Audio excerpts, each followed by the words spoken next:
I needed some wheels to put on the mill, so I've got an old junk lawnmower. I think the back wheels might be a little bit too big, but the front wheels I think might be the right size. So I'm gonna pop them off and go line them up and see what we get on it. Here's what I'm dreaming up. So this bar I've already had. I got a bunch of that. That's short pieces of scrap. And found a couple big bolts in my bins. They fit right up through these holes and the holes that are already in the bed rail. So it goes all the way across to that side. It's just finger tight at the moment. So now the thought process is I just basically, these look weird because the way it was on the lawnmower, you can see how the rod's bent. So if I weld that plate down on there flat like that, the wheel's gonna be kicked in like so, which wouldn't really be a big deal doing this. But I can come up with a way to straighten it up like that. Probably I'm gonna tack it on there after I clean all the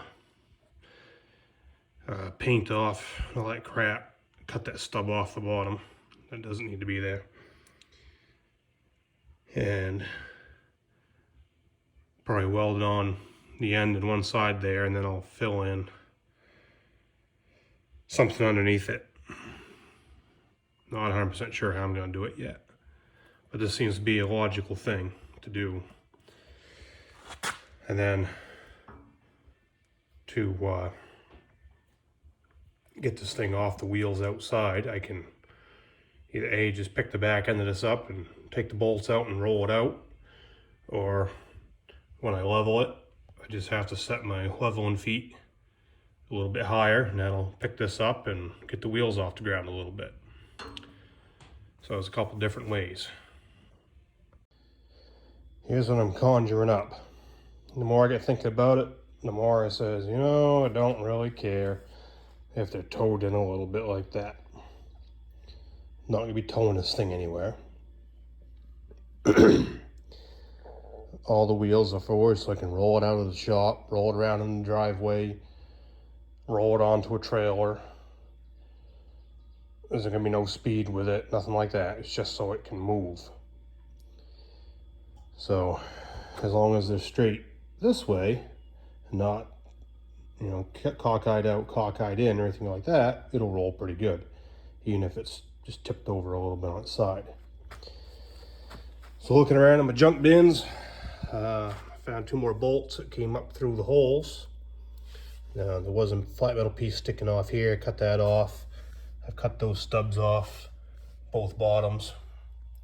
Don't need them. So the bolts I'm gonna tighten down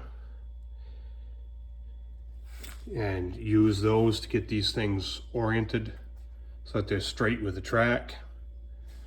And then I'll be able to slide the wheel off the rod and weld it so that it can't turn.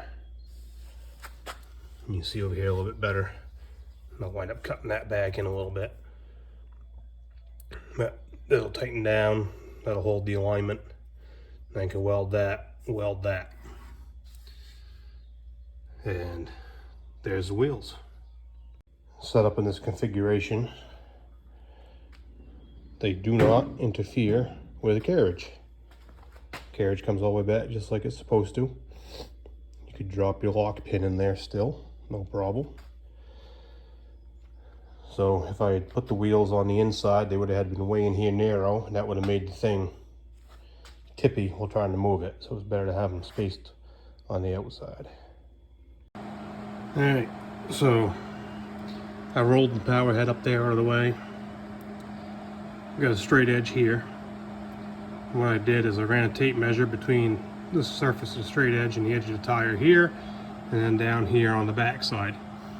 When I get the same measurement by pivoting that bracket, that tells me that the tire is in alignment with the rail bed.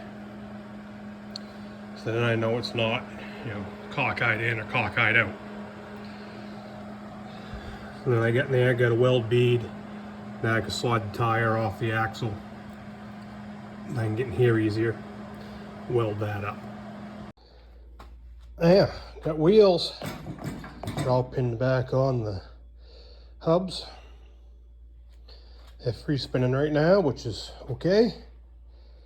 So to get them down on the deck, all I have to do is just raise those up. So the bolts that I had in there, I took out because I don't need them anymore. I welded everything I could weld on the top on both of them. Then I had taken this bar off, flipped it up here where I could get at it so I could get underneath. And I welded across the bottom, so it's not going anywhere. So having the bolt in there wouldn't do anything. And I'm a little shy on 1/2-inch bolts. So I use those bolts to hold this bar to the frame. It's kind of convenient. These oval holes lined right up with the holes in the frame. Kind of like it was made for it. So the tires are on there. They're solid. They're lined up. Yeah, they're tapered in this way a little bit. Yeah, don't care. Okay, like I said a few minutes ago, I ain't dragging it down the road. All right, well, I'm gonna try something. Instead of wasting time building up a hitch here like I was thinking, I'm just gonna wrap a chain around here and a chain around here and pick it up with a tractor bucket.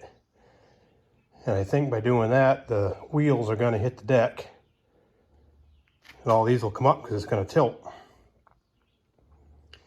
We'll see what it looks like. All right, to secure it, before I moved it, I just hooked the ratchet strap down one of them holes, ran it up around the masthead, hooked it down in behind, and that other cross member down in the hole. It's a little sloppy, but it's not going anywhere because I don't want this thing to jump off the track. Well, it's up off the ground. Got a little bit of a bow in that. It's bowing down a little.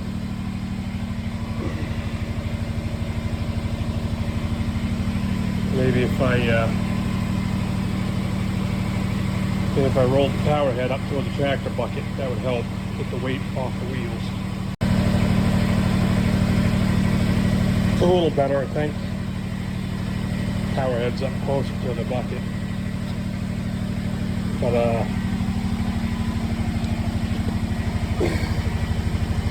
yeah, nowhere near as much weight down this end now. But I think I definitely want to beef this up. So I'm going to want to weld in a piece of angle iron or something on here to stiffen that up before I go dragging this thing through the woods or anything like that. I don't want to fold this up. But I can get it out of the garage and down the driveway and set it up for now anyway.